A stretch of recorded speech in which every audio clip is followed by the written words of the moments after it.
Salut tout le monde, merci d'être au rendez-vous du grand débat du web, l'émission hebdomadaire de Digital Business News avec 4 grands témoins du web pour parler de l'actualité connectée. On fait ça depuis 36 semaines maintenant sur Digital Business News, mais aussi sur capital.fr, sur la chaîne Demain, que vous retrouvez en Ile-de-France, en TNT et partout ailleurs sur les box, et puis sur les pépites tech et dans plein d'autres endroits. Bienvenue à vous et bienvenue à nos 4 invités, en commençant par Johanna Kirk. Salut. Salut. Oui, donc je fais de la stratégie RP. J'ai monté ma boîte il y a 1 an et demi. Ouais. Et j'ai aussi cofondé un programme, Startup Sésame, pour les startups et leur mobilité en Europe. Bon, bah c'est bien, on vous rappellera. Merci beaucoup, Johanna. À côté, Eric. Non, je vais faire Cécilia quand même. Honneur aux dames. Allez, Cécilia. Bonjour, Cécilia. Bonjour. Alors, je m'occupe toujours d'un groupe de médias. C'est pas vrai. Ça n'a pas changé depuis la semaine dernière, en fait. Voilà. C'est un média pour les jeunes digitales, évidemment, une école de journalisme gratuite pour faire émerger des talents et un incubateur. En face, donc, Eric Dupin. Salut, Eric. Salut Bertrand. Mode été toujours, mais il faut ça quand même. Oui, c'est l'été indien. Eric, c'est Presse Citron, média qu'on ne présente plus, qui existe depuis combien de temps, Presse Citron, en fait? Presse Citron a fêté ses... Ah non, 11 ans. Je vais dire fêté ses 10 ans, mais non, ça fait déjà... Est-ce que tu as une idée du nombre d'articles que vous avez publiés depuis 11 ans? Je ne sais pas exactement, mais c'est aux alentours de 20 000, Ouais. à peu près. Bon, mais c'est rien à comparer d'un grand média qui en publie... Oui, 20 000, c'est quand même pas mal. Il y a également Dronestagram. Ouais. Donc ça, c'est l'Instagram, en fait, pour tous ceux qui ont des drones, carton planétaire. Et puis, il y a les mariages par drone depuis quelques temps. Le drone, c'est vraiment ton truc, toi. C'est vraiment ce qui t'amuse le plus. Hein. C'est amusant, c'est une technologie qui est pleine de perspectives, sans mauvais jeu de mots. Et surtout, ce qui nous intéresse, nous, dans cette partie-là, c'est la partie prise de vue, data visuelle, qui est vraiment passionnante. Il faudrait qu'on essaie un jour de mettre un drone juste au-dessus, là, qui tourne comme ça. Ça ferait un bruit monstrueux, mais ça nous pourrait nous filmer aussi. Fabrice, salut. Bonjour. Fabrice Epelboin, créateur de Yogosha. Bon, une phrase sur Yogosha. Des équipes de hackers blancs qui viennent détecter les failles de sécurité d'entreprises et qui leur vendent les failles de sécurité, là où auparavant, les entreprises achetaient du temps de hackers blancs pour détecter ces failles. Donc, retour sur investissement, souplesse, tout ça. La semaine dernière, je ne sais pas si vous étiez là, mais on prend les mêmes et on recommence cette semaine. On était en live pour la première fois pour une émission sur Facebook Live, et ça tombe bien, on va parler de Facebook Live d'ailleurs, puisqu'on a autour de nous quelques-uns de ceux qui aiment bien en faire aussi. Eric, par exemple, hein, c'est devenu une passion en fait. En quelques semaines, c'est sa Facebook Live à fond là maintenant. En fait, j'ai découvert... On va le voir derrière dans le mot, parce que j'ai des images de lui en train de tester un stabilisateur en fait, de caméra. C'est ce que vous voyez derrière, c'est Eric. Je pense que c'est à Lyon, hein, c'est ça, en train de descendre un escalier pour vérifier un stabilisateur. Et Eric qui voyage beaucoup, dans plein d'endroits, surtout alors, sur des circuits de Formule 1. Récemment, voilà, fait du Facebook Live en permanence. Quoi. Ouais, donc c'est un vrai sujet, surtout quand on a un média numérique comme le nôtre, pour plein de raisons. D'abord, c'est un très gros facilitateur de diffusion de soi-même en vidéo. Et moi, je sens un petit peu la même excitation que j'ai connue au début des blogs, c'est-à-dire cette façon très facile et très instinctive de prendre la parole et s'adresser à une audience qui est plus ou moins importante, peu importe au départ, mais d'une façon complètement différente. Et puis, il y a tout ce qui va autour de Facebook Live. Évidemment, il y a l'interaction, il y a le fait de faire sa propre petite émission de télé. Il y a tout le matériel qui va avec, avec lequel il vaut mieux s'équiper pour faire quelque chose qui soit un peu de qualité. Donc on monte en qualité. Je pense que le Facebook Live, on voit beaucoup de flux Facebook Live sur Facebook qui sont plus ou moins intéressants, il faut bien le dire, et plus ou moins de qualité. Et je me mets dedans, hein, c'est pas du tout la question. Mais tout ça va monter en qualité, va se professionnaliser, et je crois beaucoup, je pense que Facebook croit beaucoup dans ce média, et va donner de plus en plus d'outils pour faire quelque chose de général, le live est la nouvelle tendance forte qui se développe aujourd'hui. Facebook Live a été lancé fin 2015, et notre thème du jour, c'est pas juste parler de Facebook Live comme ça, mais c'est de savoir s'il a déjà remporté le match contre Periscope. En clair, on a Twitter d'un côté, Facebook de l'autre, qui style une bourre intense. On pensait que Periscope allait vraiment se positionner, puis Facebook Live est arrivé. On avait des doutes, et en fait, ils sont un petit peu levés, les doutes. On a le sentiment quand même, Johanna par exemple, que ça y est, il y a quelque chose d'engagé de façon un petit peu irrémédiable en faveur de Facebook Live, non ? Oui, parce que justement, en fait, moi, ce que j'aime, alors j'ai utilisé Periscope avant, mais il faut aller sur une autre plateforme, et sur Facebook, ils ont vraiment... c'est intégré. C'est intégré. Et puis tous ces copains sont au courant tout de suite, c'est ça qui est intéressant. Oui, c'est ça. Et puis, non seulement, je pense que c'est plus simple pour s'en servir, mais aussi pour tomber sur une vidéo en live ou même après coup. Donc tu fais des Facebook Live aussi de temps en temps ou pas? Oui, je commence. Ce soir, j'ai un événement, on va se servir de ça pour diffuser à l'international. Donc c'est des choses qu'on fait, ouais. Par contre, ça m'intéresse de savoir ce qu'est ton stabilisateur. Parce que, voilà. Bah non, autant en faire profiter tout le monde. C'est quel stabilisateur? C'est un stabilisateur que je ne connaissais pas avant de l'acheter, qui s'appelle Lampart. Ça doit être une marque chinoise, je pense. Et en fait, c'est un LAMPRTE, mais il y en a d'autres. Hein. Il y a Osmo par DJI et puis d'autres marques. En fait, c'est un système, c'est une poignée sur laquelle on fixe son smartphone ou une GoPro éventuellement, et qui est stabilisé par 2 moteurs gyroscopiques qui font que c'est une petite Steadicam en fait, hein, c'est le même principe, quels que soient les mouvements qu'on fait, l'objectif ne bouge absolument pas. Ça coûte combien? Alors ça coûte entre 200 pour les entrées de gamme, voire un peu moins, jusqu'à 400 € pour l'Osmo. On est en train de tirer très tech dans cette émission, c'est sympa. Non mais c'est bien parce que c'est vrai que c'est assez pénible d'avoir cette main qui tremble et cette image qui tremble. Et je pense que c'est le compagnon indispensable de Facebook Live. Et un petit micro parce que ça fait du bruit. Oui. En fait, on entend le bruit du moteur qui passe dans le... Alors, on l'entend absolument pas à l'œil nu, mais on l'entend dans l'enregistrement. L'entendre à l'œil nu, c'est assez... Oui, voilà, à l'oreille, mais on l'entend dans l'enregistrement. Est-ce que vous Facebookez live d'un côté ou de l'autre, Cécilia? Ouais, c'est un super outil. Même si c'est marrant parce que Facebook l'a lancé. Enfin, ils ont voulu, je pense d'ailleurs, prendre de vitesse aussi Twitter, Periscope et ses développements. Ils l'ont lancé très vite. C'était pas du tout au point. Il y avait plein de ratés. Ouais. Ils l'ont énormément promotionné. Donc on ne voyait plus que des lives partout. Mark Zuckerberg a lancé vraiment l'affaire tout seul. Non, mais même sans son propre fil, on voyait plus que de la vidéo et de la vidéo live en priorité s'il y en avait. Donc du coup, il y avait un effet ça a évangélisé tout de suite tout le monde. Et puis effectivement, moi je suis d'accord, il y a un côté instantané, un côté donc qui est, même pour tout le monde, c'est gratifiant. Quand même, il n'y a personne qui le regarde, parce que ça va être un peu comme YouTube aujourd'hui, on n'a plus le sentiment que c'est instantané. Tout le monde essaie de tenter sa chance sur YouTube, les instruments sont mieux sur YouTube. Quand on est un média, en fait, aujourd'hui, c'est plus facile de faire sur YouTube, de monitorer, de savoir qui a regardé. Mais Facebook Live a quelque chose d'une aventure. Ça se passe, et ça se passe au moment où on veut le faire, avec moins de préparation. Donc ça a éliminé quelque chose de l'ordre d'un truc un petit peu institutionnel qui s'était mis autour de la diffusion. Donc ça a un vrai charme. Alors après, je pense qu'effectivement, ça va se professionnaliser. Et plus le standard va monter chez certains, plus d'une manière générale, on va attendre ce standard. Il y a aussi le phénomène de la première époque, les premiers 6 mois où on voit des notifications qui arrivent, et c'est très très bien fait sur Facebook. Tel ami est live. Donc on a tout de suite envie d'aller jeter un coup d'œil, mais il se trouve que tel ami maintenant fait 8 lives par jour et qui sont 10 comme ça. Donc ça devient une distorsion finalement où tout le monde se met à raconter tout et parfois à peu près n'importe quoi, et très longtemps d'ailleurs, sur une caméra. Ça, mais sur notre sujet, la guerre, Periscope, Facebook Live, Facebook a senti qu'en fait, eux, ils savent simplifier. Une seule porte d'entrée et tout le monde entier est là. Et même pour les marques, tu peux tout gérer à partir d'un point. Alors, ce que Twitter essaie de faire valoir aujourd'hui, c'est justement qu'il n'est pas Facebook. Parce que quand même, Facebook suscite pas mal de réactions et parfois un peu d'hostilité. Il n'est pas Facebook. Et puis maintenant, il permet aussi, on peut embedder les périscopes en fait, dans des pages articles.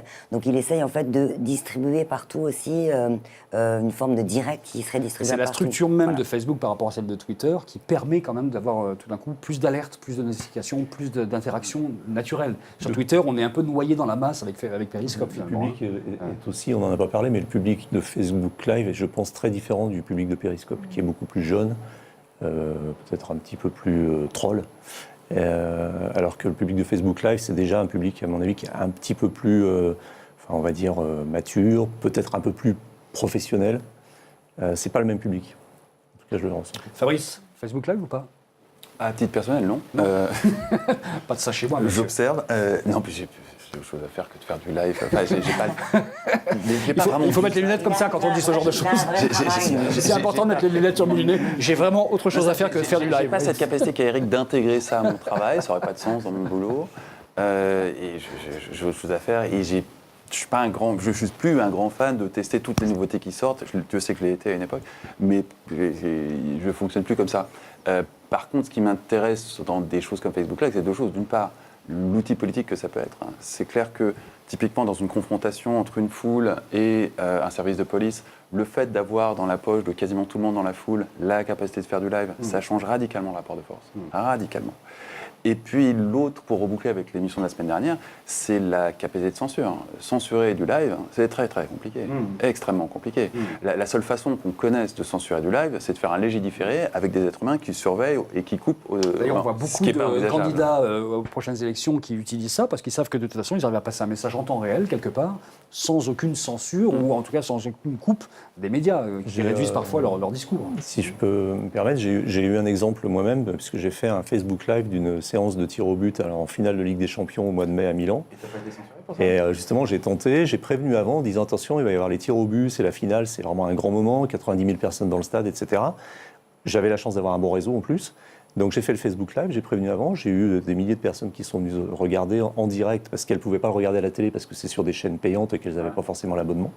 Donc les gens se sont régalés, ils ont vu la séance de penalty pendant 10 minutes en direct. Et tu as eu aucun Et je sniper pensais, qui est venu moi, te- que pendant le stream, j'allais être coupé. Je l'avais dit d'ailleurs, ça va sûrement être coupé pendant... Je n'ai pas été coupé pendant le stream. Ça demande des moyens considérables. Je m'attendais ensuite à ce que la vidéo soit supprimée quelques minutes après. Elle ne l'a pas été. Et je crois, je ne suis pas allé voir récemment, mais quelques semaines après, elle était encore là. Donc elle n'a pas été supprimée. On attend les Et là, premières ça décapitations de ça enfreint très, très clairement les règles de diffusion, les droits de diffusion de Ah l'UEFA, oui, etc. très très clairement là. Ouais. Eric, je sais pas, tu n'as Peut-être pas eu peur quand tu faisais ça non. Si ma main tremblait, c'était pas de peur. Très bien stabilisateur. Parce que là, franchement, les buts en direct, c'est évidemment ce dont on pense à ça, on pense aux concerts, on pense à tous ces événements privés qui peuvent être Facebook Et et qui, Live et qui qui sont le sont soumis à aujourd'hui. droit Qui et le sont. à des droits qui se comptent en milliards. Donc, N'importe quel concert aujourd'hui, vous avez nécessairement quelqu'un qui est en live sur Facebook aujourd'hui. Maintenant, il y a des applis qui bloquent ça. C'est-à-dire que les artistes, d'ailleurs, demandent, quand ils ne veulent pas être filmés, bon, déjà, ils demandaient de ne pas sortir le téléphone, mais à propos de ça, il y a aussi des applis qui bloquent, en fait, la captation. Justement pour Il des était questions... question C'est que- des il systèmes était d'infrarouge qui signalent à Ouais. ton iPhone que tu n'as pas le droit de filmer ça. Ça existe sur l'iPhone. Il y a aussi des dispositifs dans l'iPhone qui, par exemple, permettent à un service de police d'interdire la prise de vue dans une zone donnée. Donc, typiquement, en Espagne, où il est interdit de photographier ou de filmer des forces de police, contrairement à la France, ben, on a la technologie aujourd'hui pour dire cette manifestation n'aura pas de traces visuelles, parce qu'on va désactiver tous les iPhones. Alors heureusement, il reste d'autres technologies qui permettent quand même de faire de la captation. Mais malgré tout, on avance vers ce monde-là. Il y a aussi le fait que les commentaires Facebook Live, quand on est une entreprise par exemple, peuvent être plus facilement modérés. Et ça joue aussi, parce qu'on n'a pas non plus envie de se lancer complètement n'importe comment. Donc Facebook Live est un outil corporate, entre guillemets, plus intéressant que peut l'être Periscope, en fait. Donc, sur la bataille, c'est réglé, Johanna? Facebook Live, elle l'a emporté définitivement pas? Ouais. Pour moi, oui, Ouais. mais après pour d'autres, comme moi, peut-être pas. On mais pensait à Periscope, il y avait Meerkat, il y en avait plein, il y a 2-3 ans. Ouais. En fait, Facebook Live est arrivé et a fait Attila et les 1, enfin sans les 1 même. Terre brûlée, et aujourd'hui, ils ont pris le marché, donc c'est réglé. Et moi, je connais, pour l'anecdote, un petit développeur indépendant. Et il se reconnaîtra. Et je lui rends hommage d'ailleurs parce qui avait développé une application de live sur Facebook il y a plusieurs années. Et évidemment, time to market, moyen, etc. Il n'a jamais réussi à vraiment la faire connaître. Mais voilà, ça existait il y a plusieurs années. Ouais, ouais. Oh, ça fait des années qu'on teste ça, mais il fallait aussi que les réseaux soient en phase. La guerre est définitivement finie ou pas? Twitter n'est pas vraiment dans une forme olympique. Son seul atout, c'est qu'ils censurent moins que Facebook. Et ça se discute. On en parlait la semaine dernière. Il y a Antoine Champagne, un journaliste qui travaille pour Canard et Mediapart, qui s'est fait sucrer son compte par Twitter. Mais ça sera probablement rétabli, enfin j'espère, on appelle Twitter. Mais malgré tout, Twitter est plus du tout en mesure d'imposer les choses aujourd'hui. Facebook est un mastodonte, c'est du même niveau que Google. Quand Google fait un truc, il ne faut pas être la Facebook start-up. est en train de gagner cette bataille. D'un autre côté, YouTube, qui a un peu peur sur le marché vidéo face à Facebook, est en train de devenir un réseau social comme les autres. On en a déjà parlé dans cette émission. Donc en fait, Facebook est quand même le centre à partir duquel tout le monde se détermine aujourd'hui. C'est là que ça se passe et tout le monde agit en fonction de Facebook. C'est ça, c'est bien. Non, parce que Facebook a été influencé par Snapchat. Ils ont changé le format de leurs vidéos. Donc il y a eu finalement un moment... Les stories dans Instagram. Voilà. Donc, je suis pas sûre. Je pense que et en fait, Facebook va être challengé par des outsiders. Parce que sans ça, il y a des nouvelles communautés, des autres usages, les plus jeunes notamment, qui vont aller essayer autre chose. On est toujours à la conquête de ce dernier public jeune. Et donc Facebook va être challengé. Mais pour l'instant, c'est vrai qu'ils ont non seulement un monopole, mais aussi une vision qui est extrêmement puissante dans la façon dont ils la réalisent. Même. Bon, on remettra ça sur un Facebook Live dans cette émission très très rapidement parce que la première expérience était très très sympa la semaine dernière. On parle d'un sujet explosif, c'est Molotov. Molotov, c'est français, monsieur.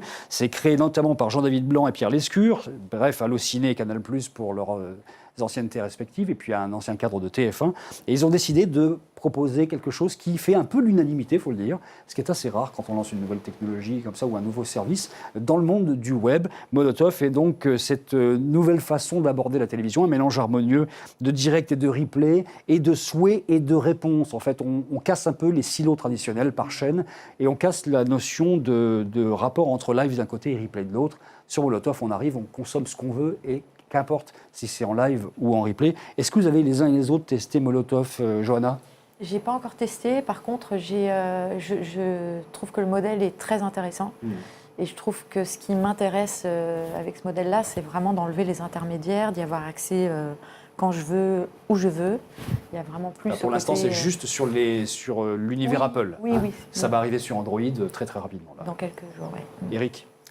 Oui, j'ai testé. Alors, il m'avait invité à tester les premières versions il y a 1 ou 2 ans quand ils étaient en développement. 1 ou 2 ans quand même. Ah, ça a été lancé en juillet officiellement. Oui. Mais, et du coup, je l'ai installé très récemment sur mon iPad, mais mon iPad est un peu vieux, ça ne marchait pas très bien, mais sur mon iPhone récemment.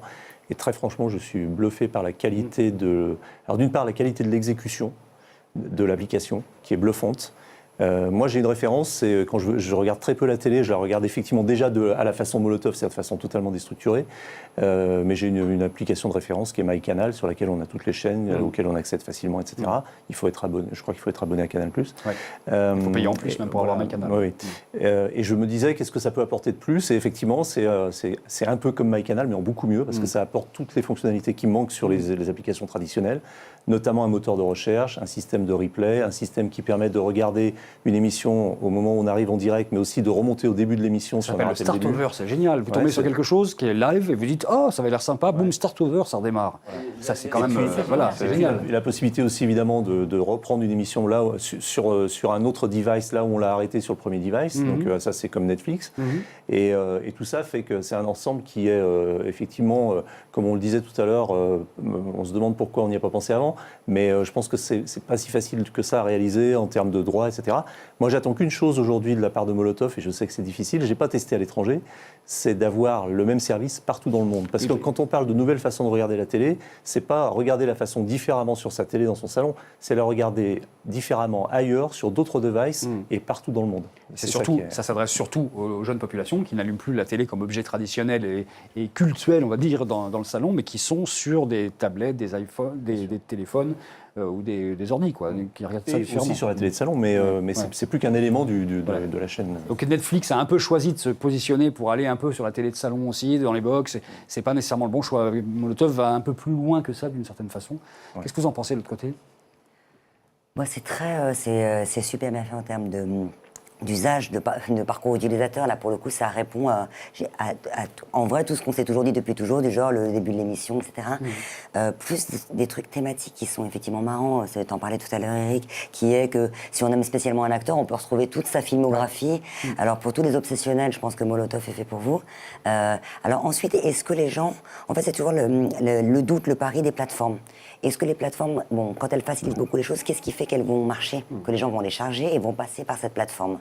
Donc, c'est sûr qu'on a envie de se simplifier la donne surtout et qu'on veut plus avoir trop de portes d'entrée, avoir plein de différentes apps sur son smartphone, qui est l'endroit où on regarde ou sa tablette. Donc, Molotov peut devenir la plateforme de la télé, mais c'est encore quelque chose à conquérir. Quand même, ça ringardise un petit peu la façon de consommer la télé qu'on avait avant. Et on a eu beaucoup de solutions différentes qui ont été proposées. Il n'y avait rien qui était très, très engageant à 100%. Molotov, c'est une évidence. C'est que le parcours utilisateur est tellement superbe que... En fait, c'est un agrégateur de télévision, comme on a aujourd'hui des agrégateurs de médias. C'est vraiment, ça reprend tous les contenus, les bonnes idées, les fonctionnalités qu'on a sur une application, sur une autre, et c'est tout regroupé dans la même application. On a l'impression que Molotov va faire exploser la télé de papa, ou pas ? La télé de papa aurait dû mourir il y a déjà un bout de temps. Donc, elle n'est pas déjà un peu morte d'ailleurs. J'espère, parce que l'idée d'avoir quelqu'un qui décide de la programmation qu'on va imposer à des millions de gens paraît quand même martien aujourd'hui. Ça paraissait sensé à l'époque où effectivement cette technologie avait son sens, mais aujourd'hui ça se paraît complètement martien. Ce qui est intéressant, c'est de voir comment ça va reformater, si ça a un grand succès, l'économie de la télé. Parce qu'aujourd'hui, les chaînes de télé qu'on observe tous, c'est déjà des intermédiaires entre des producteurs de programmes et une audience. À partir du moment où Molotov arrive, normalement, ça élimine le besoin de la chaîne En termes de revenus publicitaires, ça pose un léger souci. Et ça devrait rapidement, encore une fois en cas de succès, complètement reformater cette économie. Ouais, Cécilia. En fait, la télé, on nous annonce la mort de la télé depuis longtemps, mais elle ne se produit pas. Malheureusement, ça n'arrive pas. Voilà. Mais donc la télé va être plateformisée, en tout cas ça c'est la voie d'une plateforme comme Molotov qui facilite l'usage, etc. La télé va être plateformisée. Alors probablement ils vont subir le même affaiblissement qu'ont subi les autres médias, c'est-à-dire que la marque s'affaiblit au profit du produit. Je regarde ça, je regarde ça. Et donc d'ailleurs des animateurs, on revient aux animateurs, qu'on déplace d'une télé à une autre, mais en fait c'est l'animateur qui est important. Donc un affaiblissement des marques et en même temps, quand on fait des études, par exemple Blendle, qui est une plateforme qui vont à l'unité du média, mais ils font ça aussi sur des programmes télé, ils se rendent compte qu'en fait l'impact de la marque subsiste, même dans les médias qui ont été plateformisés, l'impact de la marque reste important. Alors ce que je pense, c'est que les télés vont faire un grand changement, c'est-à-dire qu'elles vont de nouveau jouer comme il y avait l'esprit Canal. Maintenant TF1 va essayer de faire l'esprit TF1, c'est-à-dire que la signature va redevenir très important C'est juste puisqu'ils vont être faire distribués avec, partout. Voilà. avec les différentes chaînes, avec l'arrivée du petit journal. C'est pas le petit journal, mais enfin ça y ressemble quand même franchement. Et essayer de retrouver du sens et de l'image un tout petit peu. Pour le modèle, il y a 33 chaînes gratuites aujourd'hui sur Molotov. Pour 9,99 par mois, on a 70 chaînes en HD avec le replay qui n'est pas totalement actif parce qu'en fait, il y a des problèmes de droit. Vous avez vu ça, parce qu'en fait, techniquement, on peut enregistrer ce qu'on veut.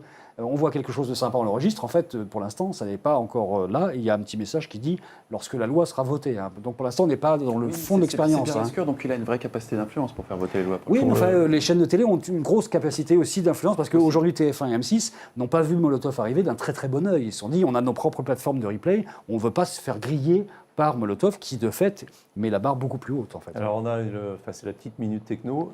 Quand on fait une tentative d'enregistrement, effectivement, aujourd'hui, on tombe sur une pop-up qui dit que la loi ne permet pas encore. ne permet pas, voter le 29 juin ne le permet pas encore, mais c'est imminent, ça va arriver. Et en fait, j'en déduis aussi que l'enregistrement ne se fait pas directement sur le device, comme ça peut être le cas avec MyCanal, par exemple, mais dans le cloud. On doit pouvoir récupérer. C'est idiot parce que dans le cloud, de toute façon, l'enregistrement, il existe. Donc c'est juste une autorisation d'accès. C'est tellement simple de gérer ça de cette façon.